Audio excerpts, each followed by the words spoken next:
There are no polling questions or attendance checks. Instead, you will demonstrate your knowledge by taking a brief multiple-choice quiz using the Earmark app. Visit earmark.app in your web browser. You can also download the mobile app by scanning the QR code on the screen. Log in, or if you're new, create your free account. Be sure to use a valid email address because that's where we'll send your course completion certificates. From the home screen, scroll down to find the course. You can also tap the magnifying glass icon to search for the course. Tap on the course artwork, then the Enroll button. On the Course tab, you'll find the recording and quiz questions. Complete the quiz to earn your CPE certificate. It takes us a few days to create the course on the app, so if you are attending this session live, please wait a few days. We'll email you a link to the course when it is ready. If you have questions or need help, email us at support@earmarkcpe.com. And now, on to the event.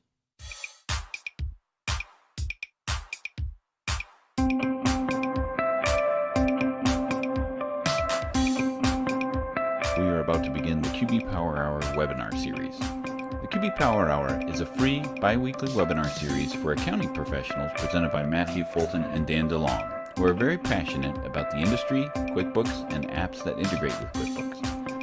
You can find out all the details about the webinar series at qbpowerhour.com. So without further ado, here's Matthew and Dan. All right. Well, here we are. Whoops. Where'd the slides go? There they are. Dan, you gave me top billing, man. That's so cool. Thank you. That's right. And you're, if you're looking at the slide from left to right, you're first there. So Woo. appreciate It's my good side is why I did it that way. So that's right. Good morning, everybody. We can't say it's alphabetical, but either way, we're all friends here. Well, welcome everybody to another QB Power Hour. Happy Tax Day. So we appreciate and certainly understand if some of you can't be joining us here because you are heads down, elbows deep into the tax deadline, either doing the filings or filing the extension is probably more apropos for the day. But today we're going to be talking about the some Intuit QuickBooks updates, product updates, and also fielding some questions and from our more popular posts on our Facebook group. So let's get started here. Always a fun session. We try to do these quarterly to make sure that people are up to date on the Intuit shenanigans or goings on at the at the company we know and love. My name is Dan DeLong, owner at Dan With and School of Bookkeeping at Intuit. For co-hosting today, as well as over at the workshop Wednesdays at School of Bookkeeping. So appreciate you joining us today, Matthew. Hello, everybody. I am Matthew Fulton. My friends call me Spot. I am the owner of Parkway Business Solutions, the creator of the QB Community Live, the Facebook group. I do a lot of project work, a lot of work with app companies when they're trying to integrate with the API, and a lot of workflow stuff. So, as always, happy to be here. And one more day, folks. You're almost done. Just a couple more hours, and it's going to be pretty awesome. The end is nigh. Well, maybe not the best way to say that today. A little bit about the QB Power Hour. It's every other Tuesday. That's why it just happens to fall today on tax day at noon Eastern. We are not eligible for live CPE, but as or the AI generated Blake. I'm not sure if that was really Blake at the beginning, but maybe it is. I don't know. We'll have to ask Blake when you see him at Scaling or something.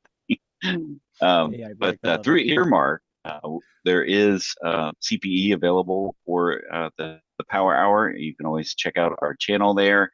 And if you missed CPE, or if you attended an episode and you still want to get some CPE, you can take the quiz over at Earmark. Our channel there, we have about 6 of our prior QB Power Hours there available there for CPE, and this one will be likely in the next week or so. Keeping Q&A, if you have specific questions topic that we're talking about today, please Q&A, especially if it is a sure that we can see it. Sometimes we can address it live, but sometimes we need to follow up. Q certainly helps with that. If you have general comments or chatting type of things, you have the chat as well. And we also have the handouts, which I believe I gave you the link to put in there. My helper is not behind the scenes today. He's at a doctor's appointment, so we're running on a little bare bones. And of course, we had some technical difficulties right before going live. So we will get the posted there. And we're also seeming to have some challenge with the YouTube live stream. So lots of things to deal with while we do this live. I did want to do a shout out. Looks like the top 100 ProAdvisors list was released today, and I saw some familiar faces there, or familiar names. I guess there is no faces on a list, but wanted to congratulate everyone who was nominated and selected for this year's top 100. Look forward to that's great to see some new faces, and that's I took a nod from Matthew actually, and wanted to not be part. Yeah, I didn't want to apply this year because I wanted to make room for all of the great new faces that we're seeing in this community here. So we all our own worth, and so it was. We want to see other folks as well. We do have a Power Hour store. You can always check that out there on Printify. But what we're going to be talking about here today is some QB and QuickBooks and Intuit updates. We'll kind of unpack that. We will a little bit about desktop. Wow, there's something to talk about with desktop. I forgot to put them in the slides, but we'll talk about it. So please keep your honest, Matthew. Make sure that we talk about a few things with desktop, and then we'll talk about some of the Facebook group posts that have gotten some pretty good traction on our Facebook groups as well. So our first polling question is, what version do you use? Is it QuickBooks Online, desktop, or both? So Matthew, go ahead. I'd like to ask this question. People may be noticing we're asking it frequently here and there. We're doing it on purpose because it's kind of interesting to see what the trends may be happening over time. So there is some madness behind the scenes, long run for some of that as you see it. We're interested to see what people are doing. And I'm like 99% QuickBooks Online. 1%, you know who you are, person. That is desktop. That we're still supporting and such. And then I do a lot of migrations from desktop to online now too, which is a lot of fun actually. I heard I saw a note in there that my voice keeps going in and out. Do you hear anything, Matthew? I've been hearing it too. So actually I'd like to ask, is that for both of us or is it just Dan because he's got that super bolsterous voice? I can't get that low. Just Dan. Okay. Sorry about that. All right. Yeah. I had to update my my Macintosh and get all sorts of new quote unquote improvements about sound and video and things. So I did put on voice isolation, thinking that it would drown out, any kind of background noise. Is it any better now? It is. It seems like it's better. Okay. So I'm on standard. So much for voice isolation. We won't be doing that anymore. Well, that's now we have audio troubleshooting to our list of things that we do on the the QB Power. Dan, I'm going to be coming to visit you pretty soon, so we could spend some time working on just your Mac. I mean, I know I'm a PC guy, so it works perfectly for me, right. But we can get your Mac to work like a PC. So yeah, you can always tell a Mac guy, just tell him much. Okay. Well, we got poll wise both still pretty heavily, which is kind of what I would expect. Yeah, and a mere 5% for solely QuickBooks Desktop. So we definitely want to make sure that we include some desktop discussion here. All right. So let's talk about some of the QuickBooks Online updates. If you want to talk about the client access roles. Yeah, so this one specifically has to do with for us accountants. So when you've got different team members, you now have better, they say granularity of how you want to provide access to different company, like within your books as well as other companies' files. You can really clearly define what people can do or not. So you can make it easier for people to either be able to create, edit, delete, or just view, as well as some of the later stuff, of course, the pay and approval aspects of it. So instead of it being just the way they're laying it out is a little bit different now in comparison before, where like you clicked one thing and just auto gave everything. Now you can kind of like really finesse it. And then there's different access across, like the ability to access your inventory, lists, budgets is really important. When you think about like payroll reports and budgets, I've had quite a few times with business owners where they don't want other people to see that stuff because it's a sneaky way to see what other people get paid or what the owners are making. So there were hard ways to try to kind of hide that information or not provide access to that. And this is now going to provide a little bit better control over that part of it for sure. Now, I wasn't sure and wanted to clarify, is this for all versions of QuickBooks Online or solely QuickBooks Online Advanced that you saw this in?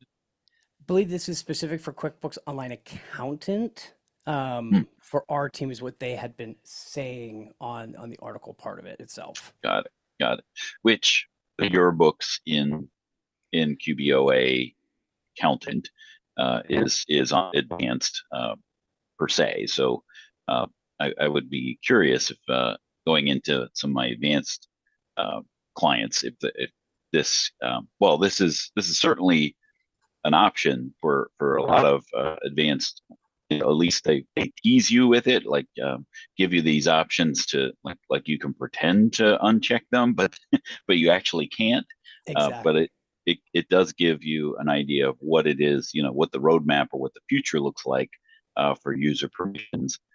Still not on the. I mean, it's getting there. I mean, I love this view, create, edit, delete, and giving the flexibility to do those things. Um, I just had a migration from desktop to online, and you know, to your point of payroll, they ran their payroll out of a specific register in the the operating account, and then they had the payroll account that they were running everything out of, and they didn't want to have people access to that particular register. Unfortunately, that's still an all or nothing type of thing. If you have access to one bank register, you have access to them all, even in advance. But uh, anytime that there's a gap between desktop and online, Intuit is hopefully wanting, well, not hopefully, but eventually is wanting to close that gap so that you can essentially do the same things in desktop as you can with online. Yeah. And I guess one thing I should add on to that is it's not fully available across all company files yet, because I was actually just trying to go and pull up one of my sample company files and maybe show it real quick. But of course, the ones I've got it, you never have the features in the one you want to have it in yet. Right. So, but I digress. So, um, so this one though, tags, this Yeah. is pretty big. Yeah. This has been a an ongoing saga, I guess is probably the best way. I'm still seeing some notes of people, my sound still breaking up. Is that what you're still hearing? Yeah, it was breaking up a bit. You could just double check maybe your Zoom setting also. Because your Zoom may Yeah, have changed if let's it's got like, see. um, Same. Okay, yeah, it seems to be the same. As far as what it is, it may be this headset, which is supposed to be the super headset, the sounding thing, and I don't have my AirPods to switch is that over to.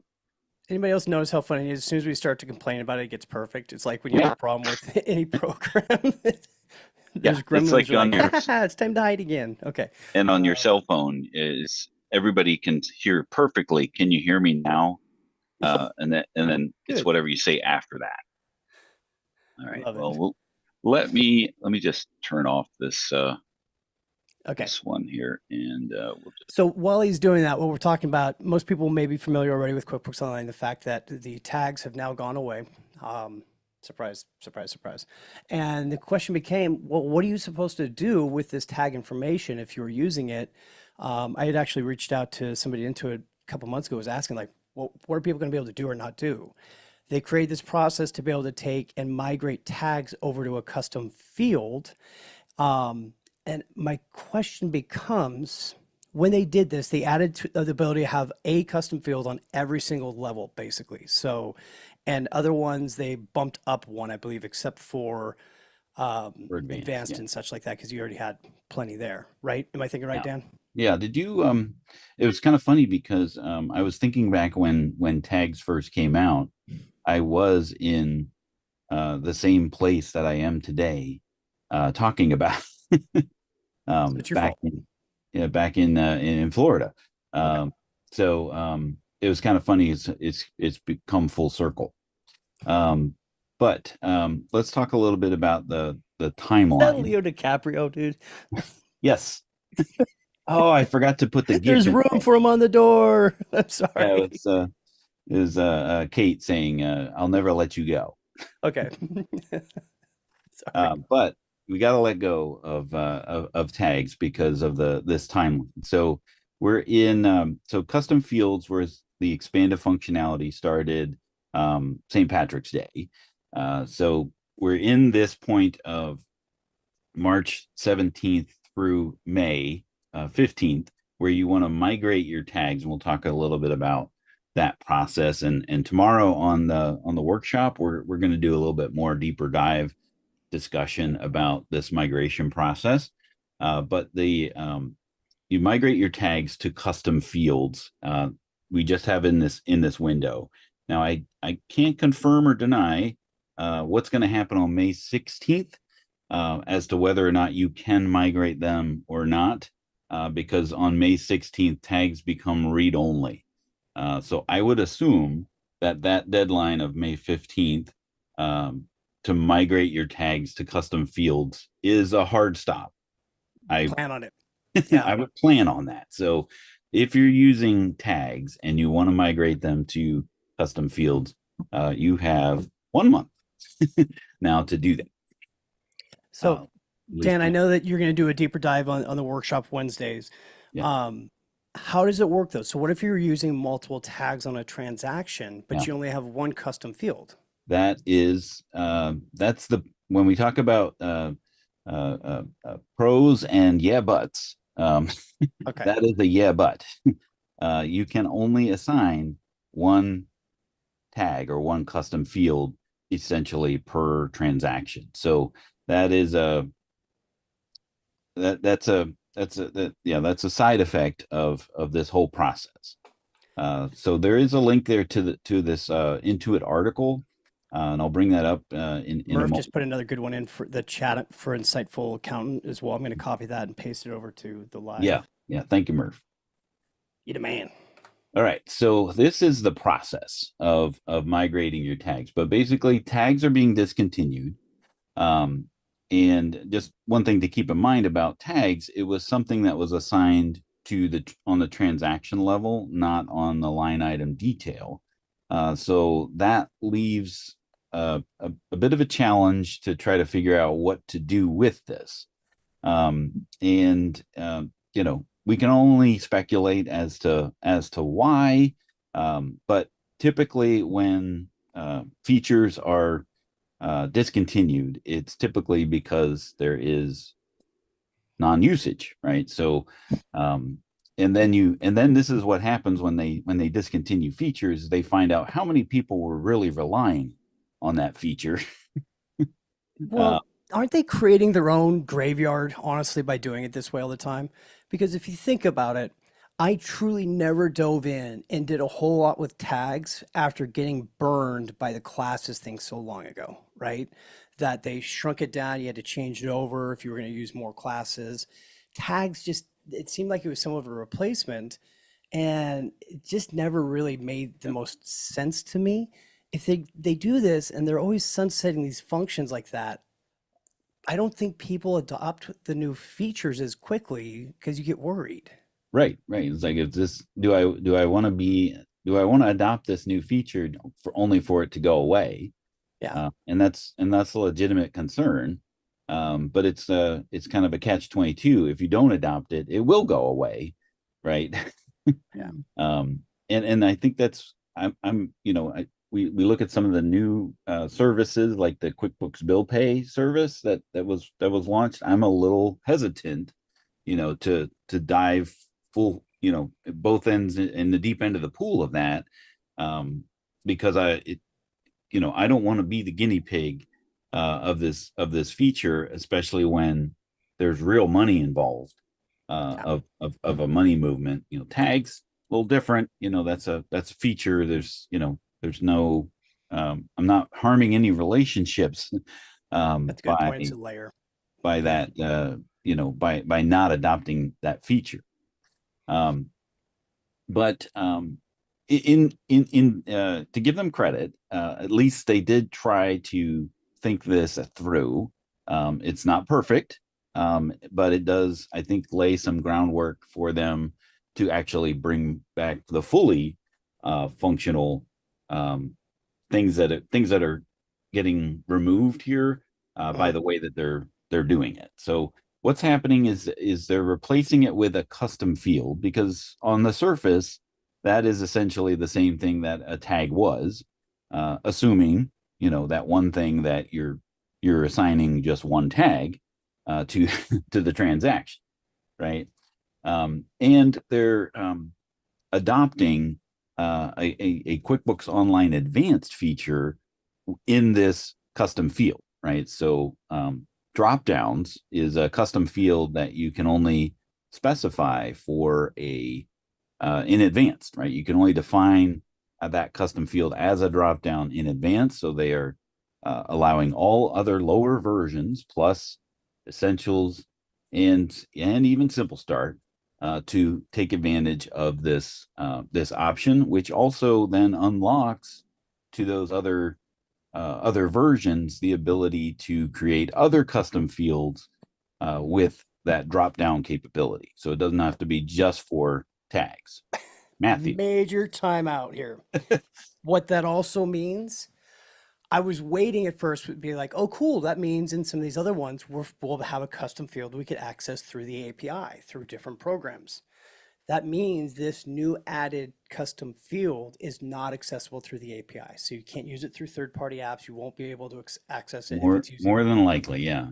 I would imagine that's not the case. It's you still have access to those first three with essentials and plus, but the ones that are definable are kind of off limits so far, right? Okay. So I wanted to show.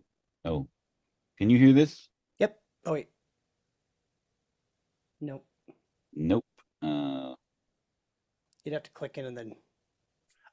When you did you share audio? I did, but with everything that I've done with the audio, I may have turned it off. Let me see here. Share computer sound. It's on mono. Let me just try it again here. Or maybe there's no audio. I don't know. So Murph is saying regarding the new permissions, I'm guessing that we will see QBO expansion of the new role settings to be much closer to the expanded version found within Intuit Enterprise. Yeah, I would agree there. So when you access the tags from the gear, there will be an option there to select migrate tags to custom fields. And then when you do that, then it's going to give you the option to name whatever the field might be. You can change it to tags. And then what it's going to do is it's going to take every individual tag that you have.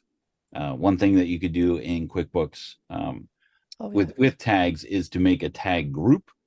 But it on the bottom level of the tag group, that's what it's going to put that in as a custom field drop down.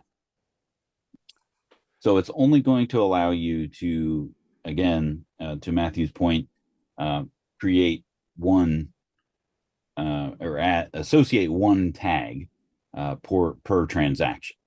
Now you could, if you're in essentials or plus, you could take up those other, if you're not using those other custom fields, you can create essentially a tag 1, tag 2, tag 3, and then, create your own tags in that tag list in those custom fields, and then have multiple tags.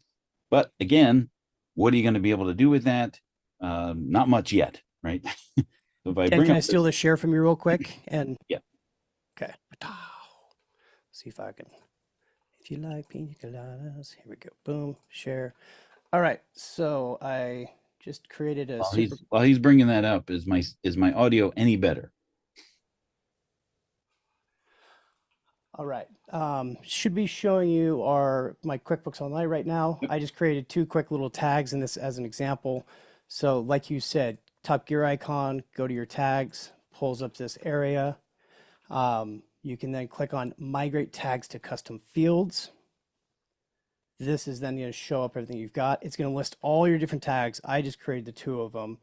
And then you can choose basically, so it's got it set up here, choose a type here, what you want to use it for, all the stuff like you would normally do, like Dan said, for QBO Advanced, the type of areas you want to use everything for. So transaction will be across everything, customer would be only customer or vendor, so forth.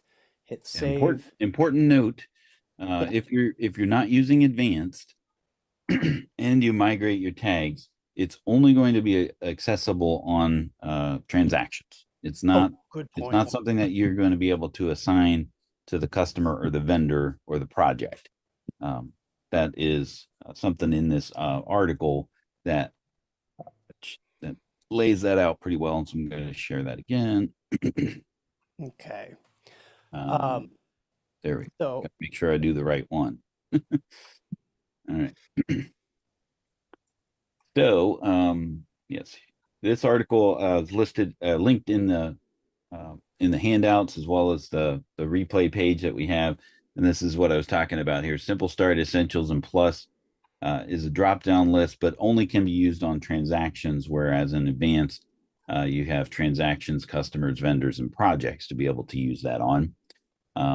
You will have, as somebody mentioned, the up to 100 options. And I thought that the lower levels of QuickBooks, Simple Start, Essentials, and Plus had a limit on the number of tags or tag groups, but I may be confusing that with classes and locations of Plus being 40, but they may have just removed that. But you only will have 100 maximum in the drop down. Still only going to be able to choose one of them. So you may modify your drop downs to incorporate some of those additional tags in the tag groups if you wanted to. That's smart. It's just essentially that's what's happening, is that all your tags are going as one drop down on one custom field. So then it talks about in these common questions at the bottom. This is a really cool chart. In this article, which reports support custom fields, and this is just in general, not in this tag issue, but in the grand scheme of things, this is a pretty cool chart to be able to see which reports support custom fields just in general, right? And as we do a quick scroll down here, you can see that Advanced checks all the boxes. So that does give a nod to Advanced as far as adding those custom fields. But you can see and look at any report that's in here and whether or not custom fields, i.e. your migrated tags, will actually be usable on those reports. So down here at the bottom is the really sad part of all this. Can I create a profit and loss report by custom field? Right now, the answer is no. Right. So that was the advantage of tags, I think, in the grand scheme of things, is that you could tag transactions on the transactional level and then run a profit and loss by tag. But you cannot do that after this migration because custom fields does not allow that. Right. So what about classes? No. Okay. Well, why don't I migrate my tags to classes? Well, no, you don't have that option either. All right. Can you add them in the bank feed and with rules? No. So there's a lot of no's here, but that doesn't mean that it's no tomorrow, right? So it's this may be laying the foundation to take care of that, in the future, with increased functionality. Can you migrate your tags to custom fields replace on historical transactions? No. So which is why, so what's kind of interesting, right? The reporting wise, it says that the reporting will still be available. I think it was for another year, but 3 then years. after that, The date range here is I always get confused with these dates and years, but May 15th, 2028. You'll be able to view tags and generate reports for historical transactions. After May 15th, 2028, the ability to view tags and generate reports will no longer be available. So that's reasonable. The way it is up till today will continue that way until, with tags anyway, until May 15th of 2028. Dan, can you grab the URL that you're on for that real quick and post that into the I can. chat? Thank you. And for those that are saying that their screen is black, sorry to hear that if that's happening. What you can do is, because I do watch Facebook as well live there for questions, comments, I added a link there. Of course, we want you here, so forth, but feel free to join over to Facebook, and I will bring your comments in and share with everybody else, just in case you're have any kind of a challenge like that. And thank you for bearing with us on some of these nuances. All right. It's being taxing today. So these are the buts with that. So appreciate the Golden Girls reference. So historical transactions are not affected. So it's not going to go back and put your custom field back on your historical transactions. And as Matthew astutely pointed out, because this is a dropdown, you cannot use something like Sassant or some kind of third party to go back and bulk add these custom fields to those historical transactions either. So womp womp on that. Reporting is going to be an issue, right? So you're not going to have this no PL by tag, but you will have historical profit and loss by tag. So that ends up being you end up having two kinds of reports if during this transition period. And then reporting by custom field is going to differ by version, and it's not an advanced custom field in that regard that you can define all fields as custom field. You can either choose the text and number option or the drop down when you're creating a custom field, but you can't choose the date option, which is the fourth option, or you can't specifically call it a number, which in advanced allows you to do a little bit greater flexibility with numbering filtering. Yeah, can't migrate it to a class, and you can't add it to the bank feed. So nice try. It's something. It's not just they're turning off the feature, right? So they tried to throw a bone, and they did add some additional functionality. So even if you're not using tags here in Simple Start, Essentials, and Plus, you do have a drop down as an option for custom fields. So the people that weren't using tags in those lower versions be like, why did this occur? Well, now you know. All right, so that's tags. Talk a little bit, Matthew, about automatic matching transactions. Yeah, so there's kind of two things. There's a couple different things going on within the banking area. They are currently working and testing out improvements to the bank feed area and the way things are laid out. But the biggest thing that's really come out right now is this automatic matching transaction concept. So what this is going to be doing is when you're using more and more of the Intuit QuickBooks Online features, what I mean by that is the bill pay, the payments, and the payroll, they're starting to automatically match transactions since it should already know those details. Now it will only match if it has three pieces that all align. So it's got to be the date, the name, and the amount all have to be the same. Otherwise it won't do an auto match. But the goal is to have it set up to where if you turn this on, and that's a major caveat, if you turn it on, it will go in and auto match the pieces for you. When they do that, you can still in the bank feed go to the categorized area, and you'll now have the ability to see all of the auto matched transactions. So you can still undo them at any point in time if you want to. So you're not really stuck. This concerns me, right? It's kind of like when auto rules first came out, or the auto add rules, it just became a nightmare. So the auto matching, when it works great, I think it'll be cool, but I am a little concerned at the beginning. Because what if you have multiple people with the same paycheck? I know it's supposed to match three things, but it happens all the time. Yeah. And, with is this only for these three options for bill pay, payments, and payroll? Yes. Yeah. It's the functionality. That's the ones they're saying that they will work with. Will it expand in the future? I'm expecting it probably would. There are some other caveats that it said that depending on the financial institution that you're working with, if they don't have like unique IDs inside of the transaction lines, it still may not match them perfectly. But it is their transactions they're matching with themselves, which makes sense. Yeah. And I believe they are, they're able to detect something in that downloaded transaction that they're not able to,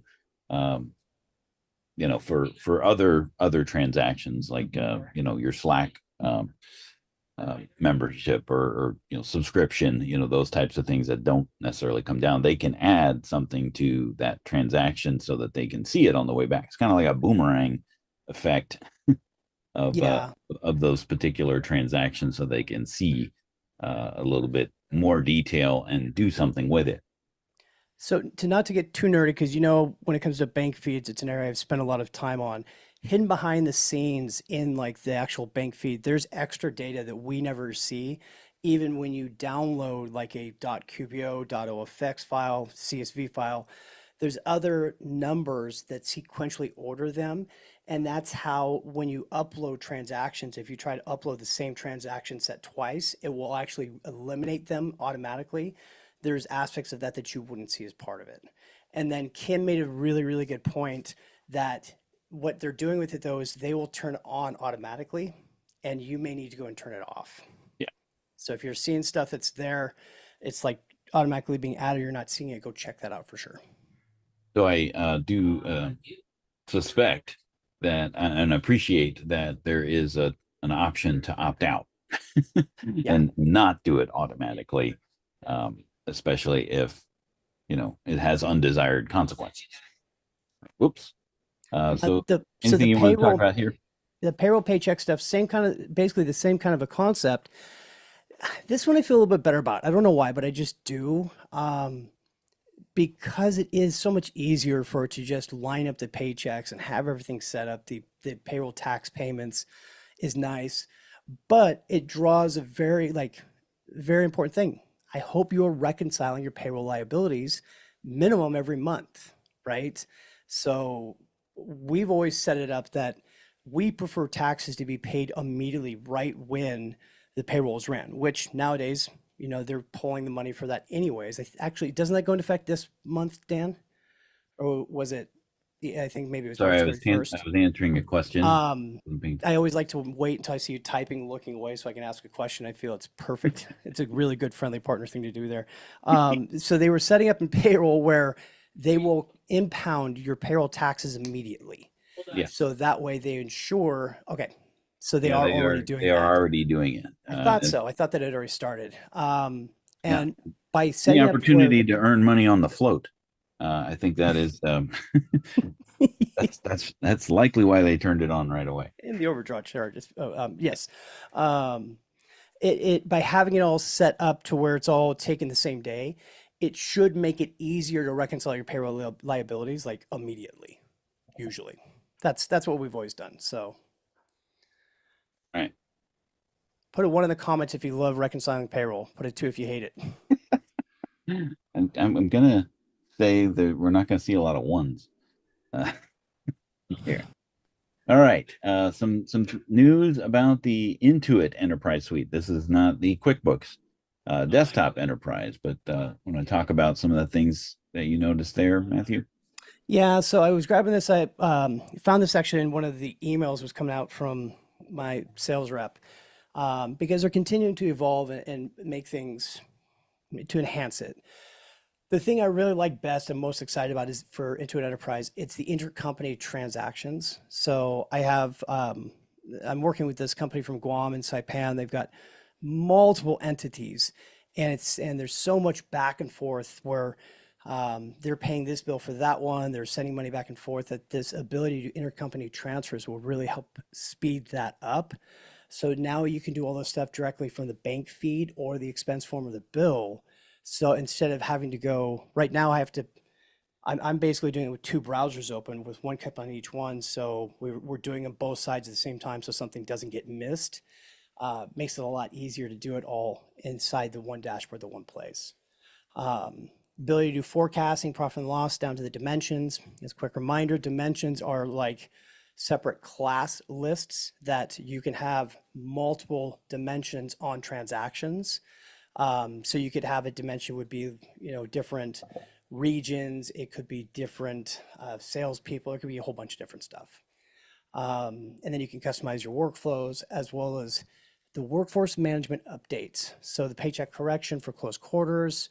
So that's all going to be in IES as well, which is should be pretty interesting how that works. I haven't played with some of this stuff yet, though. Yes, and Mary in the chat, asked the question that we're all wondering: when are accountants and ProAdvisors going to get access to be able to play around with some of this stuff? And I don't think right so. now, that is ask my magic 8-ball. Answer unclear. Ask again in probably 6 months.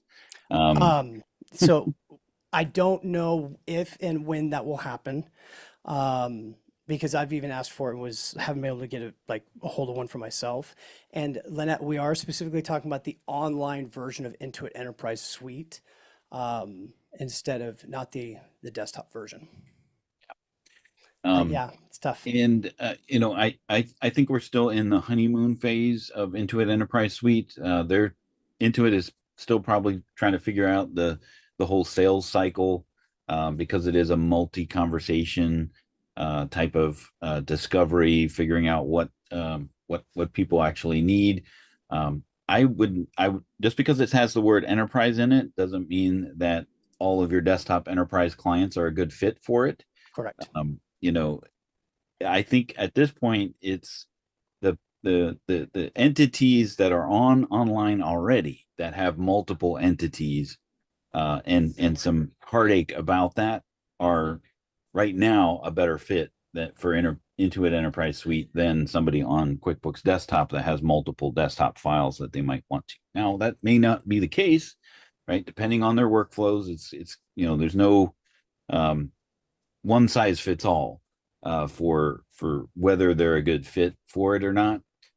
It's really just a matter of understanding, what struggles they have and whether they would be addressed with some of these things.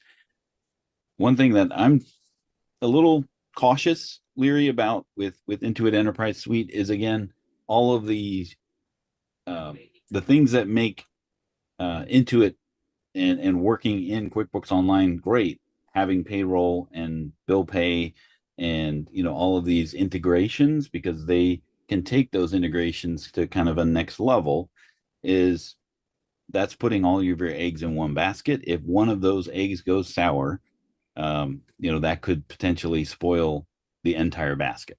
Right.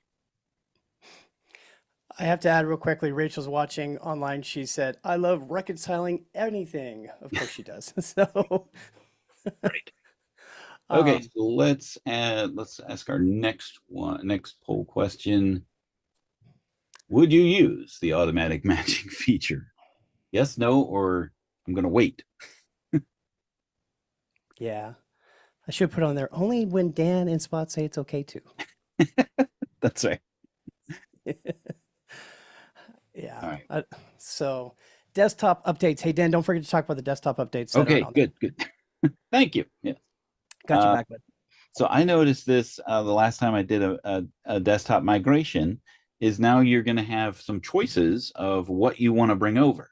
So you can choose to migrate only accounting data or only payroll data, or you've got your lists and balances as well as everything, right? So you can now start to get a little granular on the kind of data. You still don't have the option to choose a date right there on the migration screen and choose that date because there's a lot more that goes into that than just choosing a date and time. But you can now choose migrating only just the accounting data if they're going to do payroll elsewhere, or if they're just doing payroll and you want to keep it separate, you can certainly now do that as well.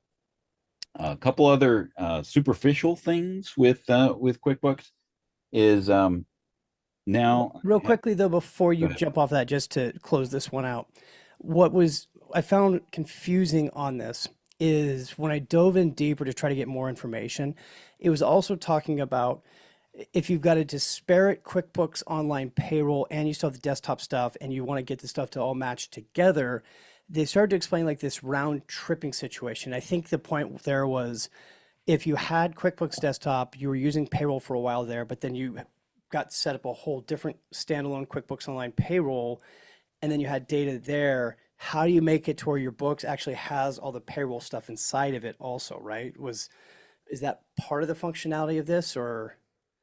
I always thought, I mean, I always look at it from the perspective of, whatever's in the desktop file will go out to QuickBooks Online. Okay. And, that's the desktop file is the source of truth. If you are using QuickBooks Online payroll with your desktop, which is a possibility, and you can export those transactions into QuickBooks Desktop. Those transactions already exist, but the payroll's not set up. That accounting data there's no need to combine the two, right? At that point, you could, at that point, I imagine you could migrate your accounting data into your QuickBooks Online payroll, but then that's going to be a little bit weird. I remains to be seen there. That sounds like a mess waiting to happen. I was worried about it, so we'll report back maybe a little later on it. So what do were it those in other a trial features? first. Don't overwrite your data. Yeah, good point. That's for sure. And then it's recertification time, right? You had other desktop ones I'm supposed to remind you that I cut you off on. What were those? So some small superficial things. On all reports now in QuickBooks Desktop, there is a search feature. So you can, if you're looking for a specific dollar amount or something on there, you can search within the report itself, as well as something that I had noticed, but I told my client about it, and he's not seeing it, so I still need to double check. And I checked everywhere. I even wrote a blog article about it because I was so excited about it, because I thought I found like something that was missing. But when you have a bill of materials, so we're talking about inventory with assembly items, and you have a bill of materials with a subassembly as part of the bill of materials. Like if you're creating a computer, building a computer, and you have to build something that goes into the mainframe of the computer, or a bicycle, and that the shifter assembly going into the entire assembly item. When you print your bill of materials, it only shows that first level typically, but a lot of times, and especially in this client's case, components of all of the sub-assemblies, and see what does it take to make one complete finished good, to make sure that they have enough on hand, right? So printing that bill of materials was a little problematic because it would only print the bill of materials and the sub assemblies, and they had, several nested assemblies. And in 2024, latest version, I was able to have a sub assembly be a bill of materials, and then when you print a shortage report, like you go to a build, make it pending, and then print the shortage report, it printed out all of those components. So I was really excited about that, but they're still having problems with it. So I still need to make sure that's the possibility. They may have, multiple nested sub assemblies, but I was really excited to see that at least one level deep you could see all of the components. And then every list is now searchable, so you can find within the list as long as you're on the latest release. There was in the Facebook groups, and I don't have the post of that, but there was a breakage in an update. It looks like one release of release 13 for 2024 broke some memorized reports, but they did fix that. So assuming that you never had this problem, and it's now safe to update to the latest version without fear of breaking your memorized reports. Cool. Dan, did you close the poll if you want to do that? And as I talk real quickly about the research stuff here. So recertification is about to open back up April 28th. Means my good friend Linda, while I'm flying back, will be getting her certification done so she can be the very first person, as always, in the world. And it's open from April 28th through June 30th. Now, something cool they're doing is every week during that period of time, anybody who's completed their recertification will be entered in for a drawing for a $250 Visa gift card, which means if you do it at the very beginning, your odds are dramatically better since there's a lot of us that procrastinate to the very end. So you have a better chance to be drawn for that Visa gift card. The exam is supposed to cover additional information this time on the recertification portion of it. Of course, QuickBooks Online Accountant, the Enterprise Suite stuff, as well as Intuit Assist, and the normal, a lot of the other stuff as well. So there was a question also in the chat here in Zoom, so I'll draw attention to it as well. QuickBooks Level 1 it's basically equivalent to like what was the basic before. Level 2 is equivalent of the advanced. It's so they can continue to add different levels with different things and make it a little bit, since they use the word advanced on everything nowadays, they want to. Right. One less thing to call advanced is a good thing. They'll come out with 2+ next, so that'll be good. Right. 2.1. All right. I think it's worth staying recertified, Lynette. I'm going to say it because trust me, if you don't recert and you have to redo it all again, it's horrible. Recert. Right. So some things that you noticed there about, am I going crazy? Yeah. I feel like every time we should have this little slide up and we can just tell people about bugs and glitches that we're kind of experiencing or hearing about. So recently, search function was just absolutely horrible. If you were just trying to use the magnifying glass to do a quick search, it wouldn't pop an answer. You'd have to go to the advanced area. Then you could search it and get stuff to pull correct. And then bad URLs were getting created all the time and giving us the smoking machine, basically. Dan, is that your computer there? I think so, with everything that's going on here. All right. So I wanted to talk about this Facebook post. Trying to summarize it because there's a lot to read here. But basically what was happening is that their client wasn't signed up for QuickBooks payments. They sent out an invoice.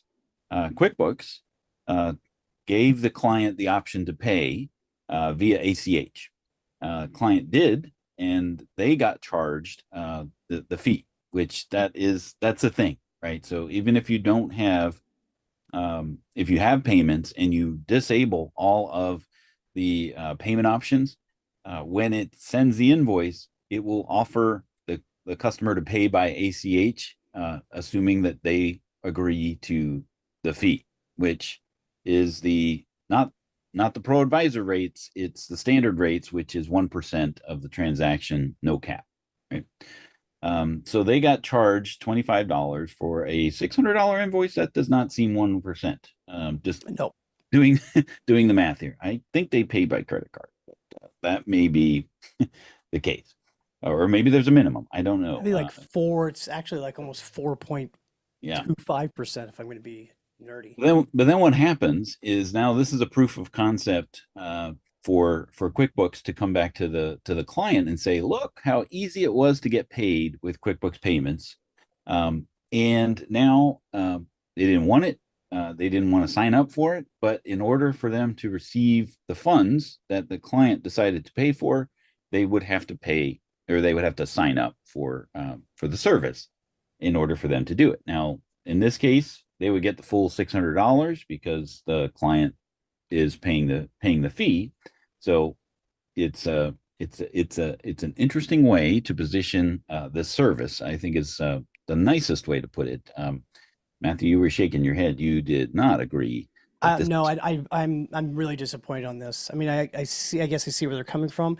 I've heard about this before. First time I heard about this was from a good friend that was experiencing this. They had merchant processing. The person had merchant processing set up, and for some reason, it still pushed through, and was asking them if they wanted to did the whole $25 thing and gave them this thing like, do you want to do this? I know for sure that person that sent the invoice was set up with Intuit merchant processing at the time. And I tried finding out what this was about back then and couldn't find it anywhere. Talked to Intuit support, they couldn't tell us. I don't like this part. I mean, the concept of it is have your client pay your fee instead.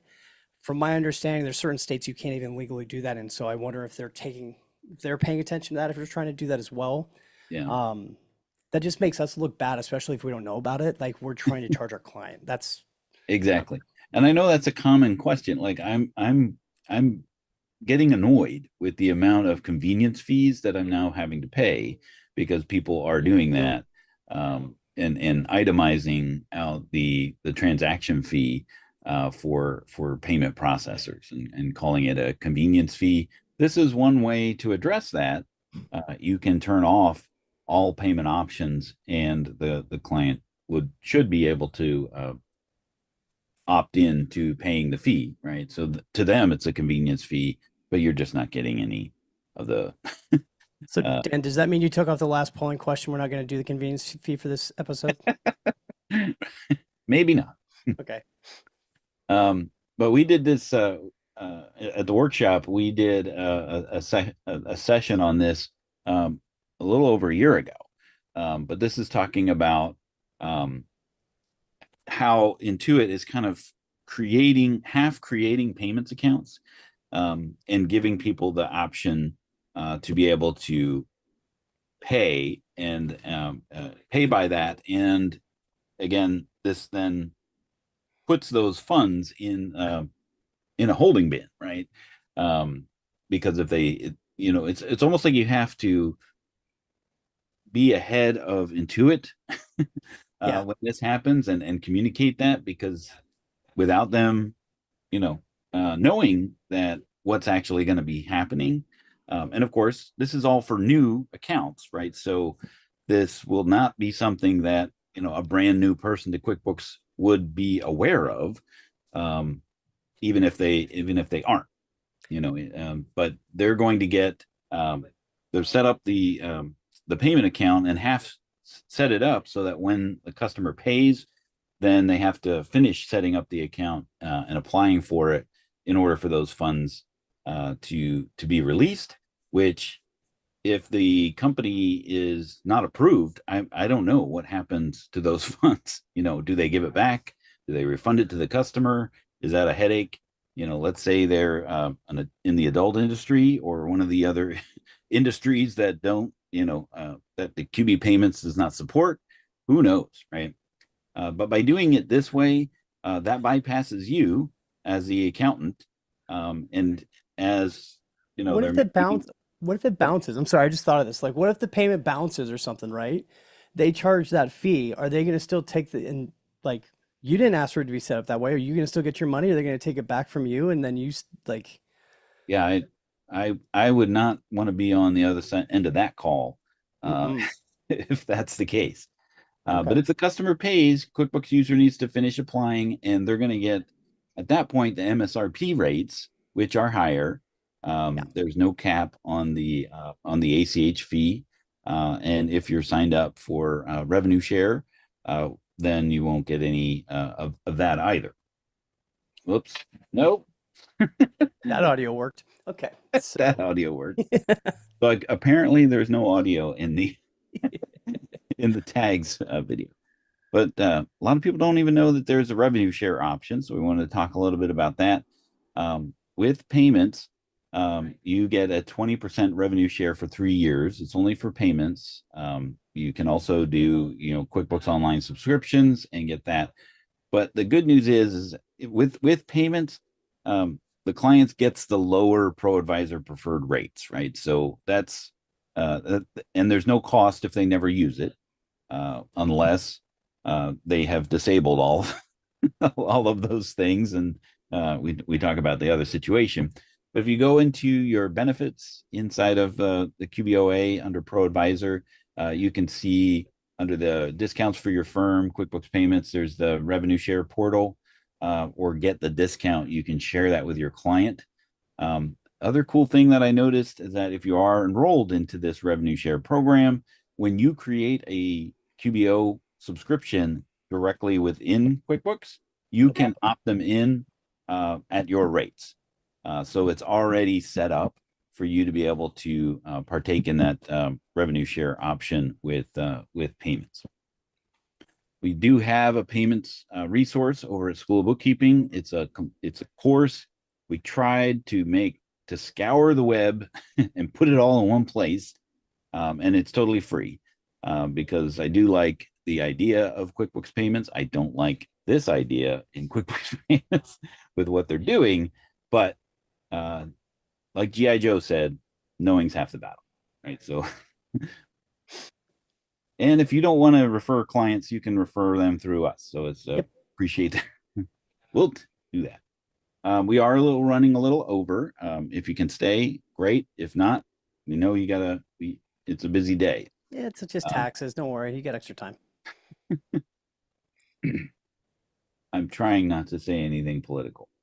Yeah, okay. So I use the QuickBooks account tools today to write off about 100 AR invoices to bad debts. I had to close books set to 12/30/2024, so I could still record my year and adjustments 2031. So after writing all of those invoices off, I found that they were all written off using the original dates of the invoices.